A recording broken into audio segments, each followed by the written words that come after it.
temos estreia hoje, hein, Vamoré? A partir de hoje, o Esporte Espetacular exibe uma série de reportagens especiais que vai reviver todas as conquistas dos 17 clubes campeões brasileiros, desde 1959, quando o Bahia conquistou a Taça Brasil, né? O primeiro campeonato nacional reconhecido pela CBF. Para iniciar a série, elegemos o recordista de títulos, o Santos, que juntamente com o Palmeiras soma 8 conquistas. De Pelé a Robinho, a tradição do time da Vila Belmiro é aproveitar os talentos dos garotos formados em casa.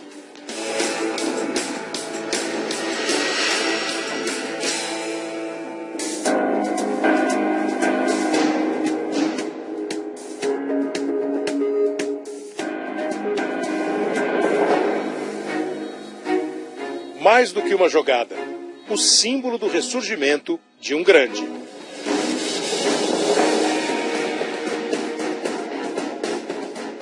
Acho que a pedalada foi mais ou menos que um marco, né? Se tivesse que falar um marco daquele jogo, com toda a humildade, foi a pedalada que ajudou e que eu lembro com muito carinho e todos os torcedores lembram até hoje. Aquela geração de meninos da Vila recolocou o Santos entre os maiores clubes do Brasil. Um grupo que surgiu quase que por acaso. O Santos sem dinheiro. E eu chegando, não sabendo o que fazer a princípio. Mas a fatalidade às vezes ajuda. Apostamos na garotada. Eu sou réu, confesso. Tive que me reciclar. O primeiro teste foi um amistoso contra o Corinthians. Eu comecei a ficar entusiasmado com aqueles moleques, sabe? Eu falei, vou arriscar. Como eu tinha muita amizade com o Parreira era de um Corinthians todo cheio de pompa, merecidamente com os craques que tinha, falei, Parreira, vamos marcar um amistoso? Falei, pô, Leão, não tem problema, vamos marcar, o time é pequeno, tal, os garotos novos, mas vamos marcar, que eu estou achando que o meu time está ficando bom no treino, eu queria ver se ele era bom no jogo. Aí falei pro diretor do futebol, o Zito, o Zito, você é louco, você tá maluco. Vamos tomar uma goleada, como é que nós vamos começar o campeonato? Esses meninos começaram a jogar, aí o Corinthians começou a bater, esses moleques começaram a jogar, ganhamos de 3. O Zito entrou no vestiário, você é um louco com sorte. Falei, ótimo, vamos continuar com essa sorte. Robinho e Diego eram os caras daquele time. Vocês já estudaram juntos? Estiveram no mesmo... Estudávamos junto. Estudar não, a gente ia pra escola.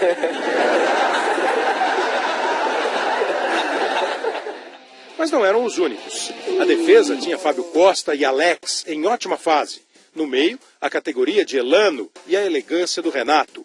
Um jogador de marcação que passou o campeonato inteiro sem receber nenhum cartão. Como um momento que só acontece no futebol, a consagração veio diante do mesmo adversário daquele primeiro teste. Uma final de campeonato brasileiro contra o Corinthians. Um jogo com muito mais peso, repleto de rivalidade. Mas para aqueles meninos, não parecia muito diferente do amistoso anterior, lá da pré-temporada.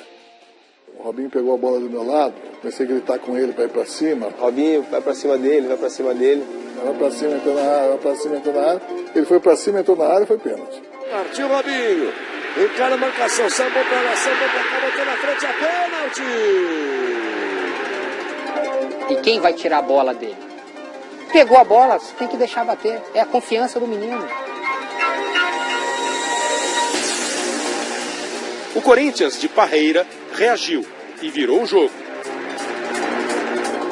Mas os gols de Elano e Léo acabaram com uma longa fila. Eram 18 anos sem título. O último tinha sido o do Campeonato Paulista em 1984. Era ótimo ganhar do Palmeiras, do São Paulo, do Vasco, do Flamengo. Mas ganhar do Corinthians sempre teve um gostinho extremamente especial. O Santos campeão tinha voltado.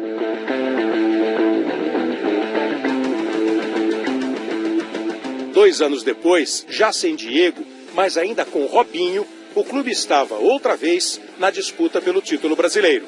No caminho da conquista, uma história que transcendeu o futebol.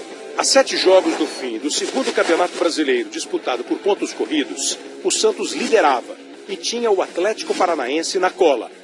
A vantagem estava no número de vitórias. Com o time já concentrado para a partida contra o Criciúma em Santa Catarina, uma notícia bombástica atingiu em cheio a principal estrela do Santos. Tive uma movimentação estranha dos segurança. Falei, o que aconteceu? Sequestraram a mãe do Robinho. Falei, o quê? Naquela tarde, em clima trágico, o time não passou de um empate e viu o Atlético Paranaense vencer o Fluminense e abrir 2 pontos de vantagem. O Washington dominou, girou por cobertura. Que golaço! O da virada nos acréscimos. O Atlético Paranaense marcou o gol de número 75 no Campeonato Brasileiro. O Santos seguiu sem Robinho e passou a perseguir o rival. A liderança dos paranaenses durou até a penúltima rodada, quando o Atlético perdeu para o Vasco. Aperta contagem em São Januário. Vasco 1, Atlético do Paraná 0. E os meninos da Vila bateram o São Caetano. Pra tirar da gente vai ser difícil pra caramba, amigo. A uma rodada do fim do campeonato, o que faltava mesmo era a boa notícia. E, enfim, ela veio. Depois de rever a mãe, o jogador Robinho falou. Estava feliz e aliviado. Eu acho que não existe encontro melhor do que ver a mãe com saúde e dando risada pra mim. Foram 41 dias afastado do futebol. No reencontro de Robinho com o grupo, uma história incrível. Enquanto esteve ausente, o rei das pedaladas foi substituído pelo esforçado Basílio. Durante o treino para o último jogo, o técnico Vanderlei Luxemburgo deu o colete para o então titular e passou ao jogador a decisão sobre a escalação de Robinho. A felicidade que ele teve agora nos olhos dele, só olhar para os olhos dele, a felicidade que ele teve. Então acho que a 7 vai ser entregue para ele no domingo. A vitória por 2-1 contra o Vasco deu ao Santos o 2º título nacional dessa nova era. Uma conquista inesquecível para Robinho. Bicampeão brasileiro, Robinho. Graças a Deus. Batalhamos muito desde o começo do campeonato. Nunca deixamos de acreditar, apesar do Atlético passar um bom tempo também na frente. E agora coroar, graças a Deus. Campeão! Esses foram os primeiros títulos nacionais do Santos desde a criação do Campeonato Brasileiro com este nome, em 1971. 6 anos depois do bicampeonato, em 2010, a CBF reconheceu os títulos da Taça Brasil e do torneio Roberto Gomes Pedrosa como conquistas nacionais, iguais às do Campeonato Brasileiro. Torneios disputados numa época em que o futebol brasileiro tinha rei e o Santos era o seu reino. A gente disputou tudo e perdeu o mínimo, ganhou quase tudo. E para ganhar quase tudo, o técnico Lula adotou uma estratégia: apostar na base. Com a presença do Lula nos profissionais, ele trouxe, confirmou o Zito como titular, isso trouxe Pepe, trouxe Pagão, trouxe Del Vecchio, Ramiro. Entre 1961 e 1965, foram 5 títulos consecutivos da Taça Brasil, uma competição nacional entre clubes, com um formato curto e regionalizado, devido às dificuldades de transporte da época. Só os campeões estaduais participavam, e os times mais fortes, como o Santos, disputavam apenas as fases finais. Em 61, por exemplo, o Santos de Pelé entrou na semifinal e não deu chances a ninguém. Fez 5 jogos e tornou-se campeão em cima do Bahia. A final mais marcante foi em 1962, contra o Botafogo de Garrincha. Somando os jogadores do Santos e do Botafogo, eram 11 campeões mundiais em campo. Uma época de poucas imagens e de muitas histórias. Ganhamos em São Paulo e perdemos lá. E o terceiro foi no Rio, foi 5-0, porque eu fiz gozação com o Gerson. Ficou cheio de perna quando ganhou. Eu falei, meu time não perde 2 seguidas, hein, mano? E a outra foi 5-0 e eu dava bola pra ele toda hora. Toda hora que eu pegava, eu dava pra ele. Aí joga, vê se consegue empatar.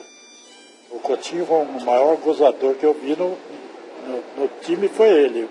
O Coutinho chegou a jogar de meia reada para não confundir ele com o Pelé, porque ele contava toda a burrada que acontecia. Às vezes o Pelé fazia, esse Coutinho. Teve um jogo no Pacaembu à noite, o Pelé perdeu o gol e o cara falou que fui eu.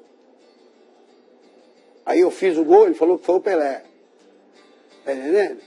E aí na gozação, aí no outro jogo, na gozação, eu falei para ele, agora eu vou meter um troço aqui no braço e vai diferenciar. Aí foi mais na base do sarro. Não tem nada a ver. Para mim, aquele que fizesse estava de bom tamanho. Não... Coutinho se tornou o companheiro ideal de Pelé. Juntos, inventaram a tabelinha que desnorteava as defesas. A linha ofensiva do Santos, formada por Dorval, Mengalvio, Coutinho, Pelé e Pepe, jogava por música. E o som afinado deles ecoava nos adversários. Eles entravam muito preocupados quando jogavam com o Santos. E, notadamente, quando vinham aqui na Vila Belmiro, já desciam a serra rezando.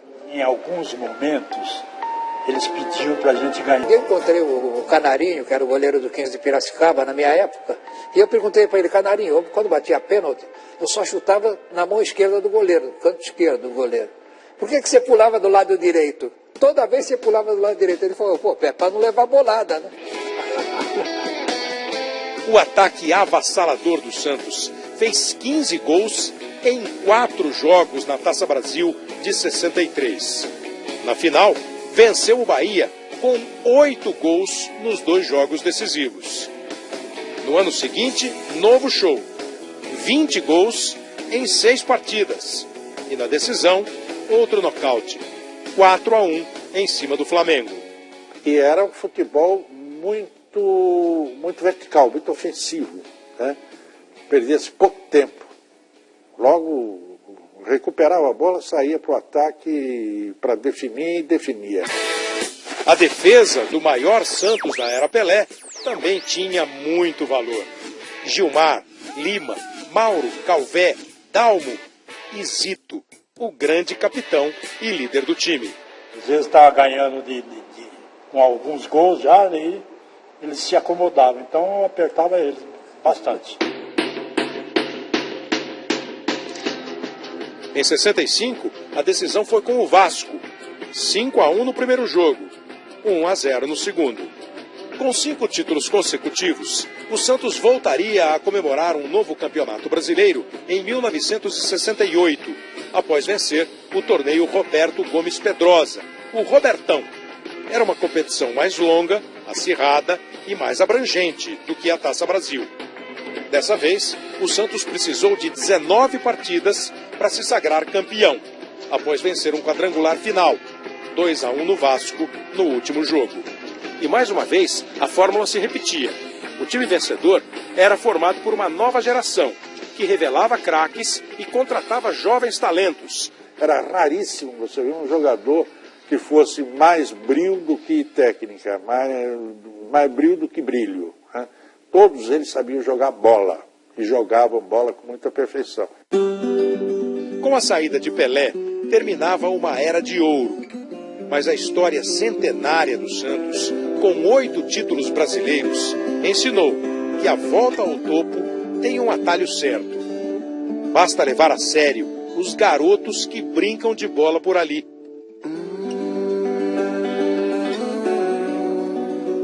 O Santos sabe que uma grande final começa na brincadeira da molecada.